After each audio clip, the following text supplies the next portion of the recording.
Vous avez probablement lu dans la Sainte Bible que Jésus, le Fils de Dieu, a présenté des preuves claires de sa divinité.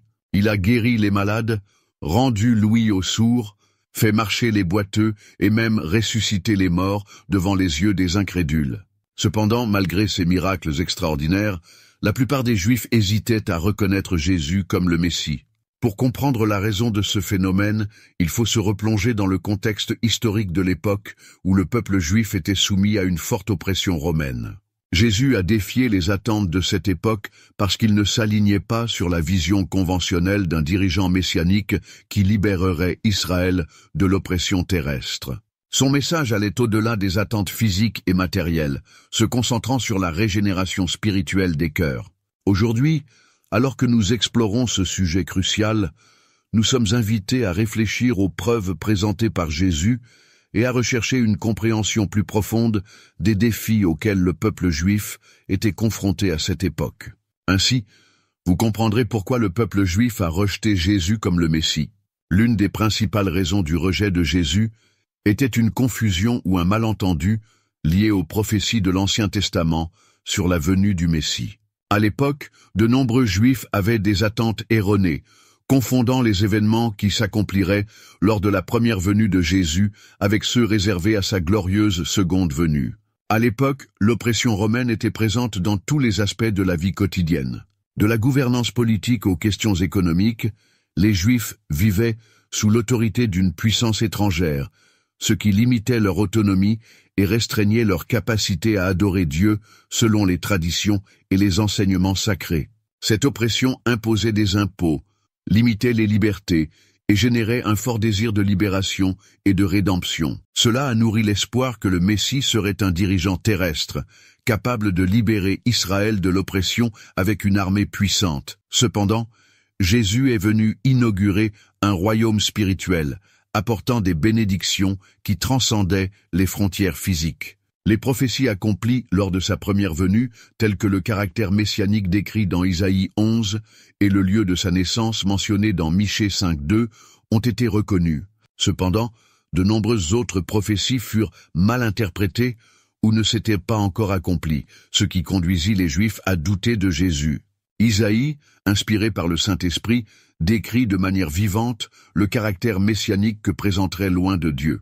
Au verset 1 du chapitre 11, nous lisons « Un rameau sortira du tronc d'Isaïe et un rejeton portera du fruit de ses racines ». Ici, Jessé est le père de David, et la branche ou le rameau désigne Jésus comme un descendant de la lignée de David, accomplissant la prophétie selon laquelle le Messie viendrait de cette lignée. Ésaïe continue au verset 2, décrivant l'Esprit du Seigneur qui reposerait sur le Messie. L'Esprit de l'Éternel reposera sur lui. Esprit de sagesse et d'intelligence, esprit de conseil et de force, esprit de connaissance et de crainte de l'Éternel. Ces caractéristiques révèlent non seulement l'onction spéciale du Messie, mais aussi les attributs qu'il apporterait avec lui. La sagesse, la compréhension, le conseil, la force, la connaissance et la révérence pour Dieu. La description du caractère messianique de Jésus met donc l'accent sur sa nature divine et sa mission de transformation spirituelle. Au verset 3 d'Isaïe 11, nous trouvons la prophétie qui dit « Il trouvera ses délices dans la crainte de l'Éternel.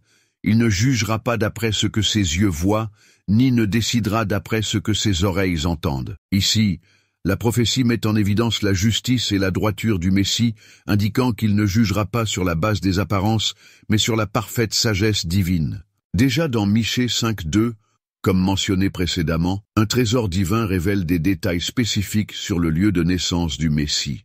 Dans ce verset, Michée, inspiré par le Saint-Esprit, proclame « Et toi, Bethléem Ephrata, petite entre les familles de Juda, de toi sortira celui qui dominera sur Israël, dont l'origine remonte aux temps anciens, aux temps anciens. » Bethléem, ville modeste et souvent sous-estimée, est indiquée dans les Écritures comme le lieu où naîtrait le roi des rois, le Messie promis. Sachant cela, il est essentiel de faire la différence entre les prophéties qui se sont déjà accomplies et celles qui sont réservées à la seconde venue de Jésus. La régénération spirituelle et la restauration du royaume d'Israël sont des aspects qui s'accompliront lors de la seconde venue. Nous en voyons un exemple dans la promesse de paix d'Ésaïe 2,4, qui se réalisera pleinement lorsque Jésus reviendra dans la gloire. Le prophète Isaïe proclame « Il sera le juge des nations, il réglera les différends de nombreux peuples, ils transformeront leurs épées en socs de charrues et leurs lances en serpes, ils ne lèveront plus l'épée contre aucune nation, et ils n'apprendront plus la guerre. » Quelle merveilleuse promesse! Ces paroles révèlent la vision du règne messianique dans lequel le prince de la paix jugera les nations, mettant fin au conflit et établissant un royaume de paix inébranlable.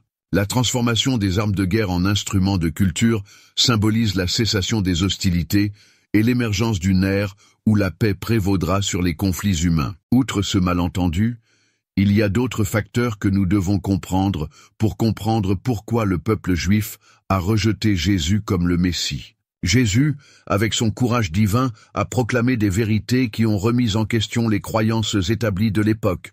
Non seulement il guérit les malades et ressuscita les morts, mais il osait aussi affirmer sa divinité. Dans Jean 8,58, il déclare « Avant qu'Abraham fût, je suis ». Ces mots résonnèrent comme le tonnerre dans le cœur des chefs religieux, car « je suis » est le nom divin en hébreu, associé à Dieu Tout-Puissant. En se proclamant tel, Jésus a été perçu par certains comme un blasphémateur, remettant en cause les croyances profondément ancrées des chefs religieux juifs. Imaginez la tension dans l'air à ce moment-là. Les chefs religieux ne pouvaient pas accepter que Dieu soit devant eux sous une forme humaine. Cette compréhension défiait des siècles de tradition et d'études des Écritures. Au lieu d'accepter la révélation divine, beaucoup ont choisi de résister, car l'inconnu effraie souvent plus qu'il n'éclaire. Ainsi, en affirmant sa divinité, Jésus est devenu une pierre d'achoppement pour certains. Imaginez le scénario.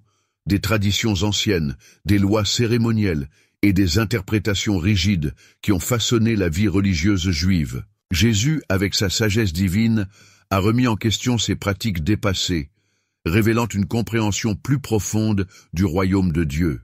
On en trouve un exemple frappant dans Matthieu 15, lorsque certains pharisiens interrogent Jésus sur son observance des traditions de lavage cérémoniel. Zélés pour les traditions humaines, les pharisiens demandèrent à Jésus pourquoi ses disciples ne suivaient pas la pratique de se laver les mains avant les repas, une tradition qui ne provenait pas des lois divines, mais des pratiques établies par les chefs religieux de l'époque. Plutôt que de se concentrer sur les pratiques extérieures, Jésus a provoqué une réflexion plus profonde, soulignant l'importance de maintenir un cœur pur devant Dieu. Dans sa réponse, il nous amène à réfléchir sur le véritable sens de la pureté, soulignant que la véritable contamination ne réside pas dans la nourriture que nous mangeons, mais dans les paroles et les actions qui émanent du cœur. Jésus nous rappelle que ce ne sont pas les traditions extérieures qui nous rapprochent de Dieu, mais la pureté intérieure de notre être. De plus, le Maître a contesté à plusieurs reprises les interprétations rigides du sabbat. Il a guéri le jour du sabbat, démontrant ainsi que l'amour et la compassion ne se limitent pas à des règles strictes. Dans un contexte où les règles du sabbat étaient strictement respectées, Jésus, dans sa sagesse divine, nous a laissé un exemple frappant rapporté dans les évangiles. Dans Matthieu 12, nous trouvons une situation intéressante. Un samedi, alors qu'il marchait avec ses disciples, ils eurent faim et, pour satisfaire leurs besoins, ils commencèrent à cueillir des épis de blé. Les pharisiens, avec leur légalisme rigide, critiquèrent immédiatement cette action, accusant Jésus et ses disciples de violer la sainteté du sabbat. La réponse de Jésus fut une révélation profonde sur la véritable signification du sabbat. Il a rappelé l'histoire de David qui, dans une situation de besoin, a osé manger le pain de proposition dans le temple. Par cela, Jésus enseigne que le sabbat a été fait pour l'homme et non l'homme pour le sabbat. Il remettait en question la vision limitée des chefs religieux de l'époque en montrant que le sabbat n'était pas seulement une question de rituels et de règles, mais un moment de compassion, d'amour et d'attention envers ceux qui étaient dans le besoin. Jésus enseigne que le sabbat est un don de Dieu, destiné à notre restauration, afin que nous puissions expérimenter le repos et le renouveau en sa présence. En plus de tout cela, nous ne pouvons pas oublier les paroles révolutionnaires prononcées par Jésus. Il nous exhortait à aimer nos ennemis, ce qui allait complètement à l'encontre du bon sens de l'époque. Il nous a également encouragés à prier pour ceux qui nous persécutent, montrant que le royaume de Dieu est basé sur l'amour et non sur les représailles. Il est important ici de réfléchir à l'endurcissement des cœurs, une réalité qui touchait beaucoup de gens à cette époque. Il est douloureux de reconnaître que malgré les preuves accablantes et les miracles accomplis, de nombreux cœurs restaient encore fermés à la vérité. Un exemple émouvant de cette réalité est la résurrection de Lazare, un ami cher de Jésus. Lazare tomba malade, et bien qu'on ait prévenu Jésus, il resta au même endroit pendant 2 jours. Arrivé à Béthanie, Jésus rencontre Marthe, la sœur de Lazare, qui lui exprime sa foi, même face à la mort de son frère. Mais lorsque Jésus vit les pleurs de Marie et de ceux qui étaient avec elle, il fut profondément ému en son esprit, et rempli de compassion, il pleura. Alors que Jésus s'approchait du tombeau de Lazare, il ordonna qu'on enlève la pierre. Mais Marthe, inquiète de l'odeur après 4 jours de mort, hésita. Jésus prononça alors des paroles qui résonnent encore aujourd'hui. « Ne t'ai-je pas dit que si tu crois, tu verras la gloire de Dieu ?» Dans un moment qui dépasse l'entendement humain, Jésus cria d'une voix forte, « Lazare, sors !» À la surprise et à la joie de tous, l'homme qui était mort sortit du tombeau, toujours enveloppé dans ses linceuls. Cette histoire n'est pas seulement un témoignage du pouvoir miraculeux de Jésus sur la mort physique, mais aussi une profonde leçon sur sa capacité à apporter la vie dans des domaines de notre vie qui semblent perdus. Au lieu d'une joie générale, nous avons assisté à une réaction confuse de la part du peuple juif. Tandis que certains s'émerveillaient de la puissance divine dont ils venaient d'être témoins, d'autres, plutôt que de se rendre à l'évidence indiscutable, choisirent de rapporter aux pharisiens ce que Jésus avait fait. Il est triste de constater que même face à un miracle aussi extraordinaire, certains cœurs sont restés endurcis. Au lieu de s'émerveiller et de s'abandonner à l'œuvre divine, ils ont choisi de résister à la vérité. C'est un moment crucial pour nous de réfléchir à la fragilité de nos propres cœurs. Nous arrivons alors à un point important de la réflexion sur le rejet de Jésus comme Messie par le peuple juif. À ce stade, nous voyons Jésus comme la pierre d'achoppement pour beaucoup à cette époque. On sent le poids de cette expression, mais il est essentiel de comprendre que cette pierre, rejetée par certains, est devenue la pierre angulaire de la foi chrétienne. L'Écriture nous parle de cette dynamique unique, où la pierre rejetée par les bâtisseurs est devenue le fondement fondamental de notre foi. Il est essentiel que nous comprenions que le rejet de Jésus n'était pas vain, mais faisait partie d'un plus grand plan divin. Le rejet des dirigeants juifs a permis aux gentils, comme nous, d'être inclus dans le plan rédempteur de Dieu. C'est par ce rejet que la porte nous a été ouverte, à nous qui n'étions pas à l'origine parmi le peuple de l'Alliance, pour être accueillis dans la famille de Dieu. Ainsi, Jésus n'est pas seulement devenu une pierre d'achoppement pour certains juifs de l'époque, mais il a également ouvert une porte d'espoir pour nous tous. Nous pouvons voir comment Dieu, dans sa souveraineté, a transformé le rejet humain en un chemin vers le salut universel. À la lumière des Écritures et de l'histoire biblique, nous réalisons que Dieu, dans sa miséricorde, a encore un plan spécial pour le peuple d'Israël.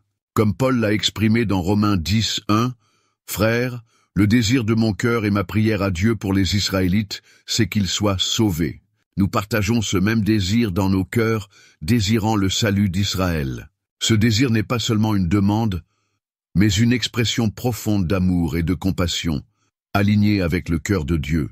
Lorsque nous prions pour les Juifs, nous devons le faire avec compréhension et discernement spirituel. Nous devons reconnaître le zèle, la poursuite et la dévotion que beaucoup d'entre eux ont pour Dieu, même si cela se produit de manière que nous ne comprenons pas toujours pleinement. Que nos prières soient empreintes de compassion et d'espoir, en quête de la révélation de la vérité de Jésus comme Messie promis. Il est essentiel de comprendre que, lors de la première venue de Jésus, il a inauguré le royaume de Dieu, apportant le salut spirituel, la réconciliation et la possibilité pour nous de participer à son royaume céleste.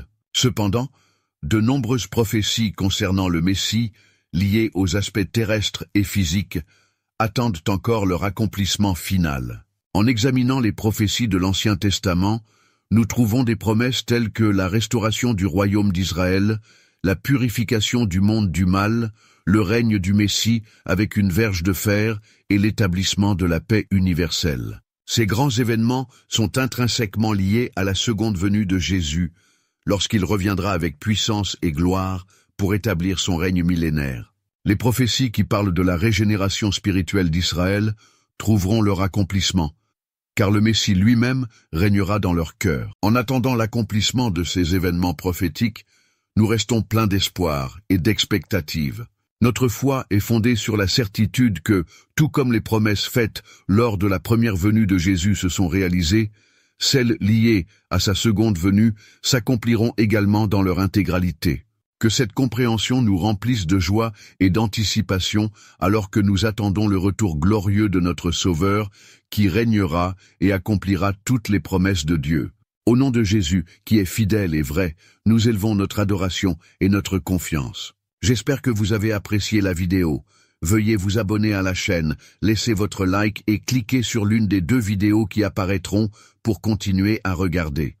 Bisous et que Dieu vous bénisse.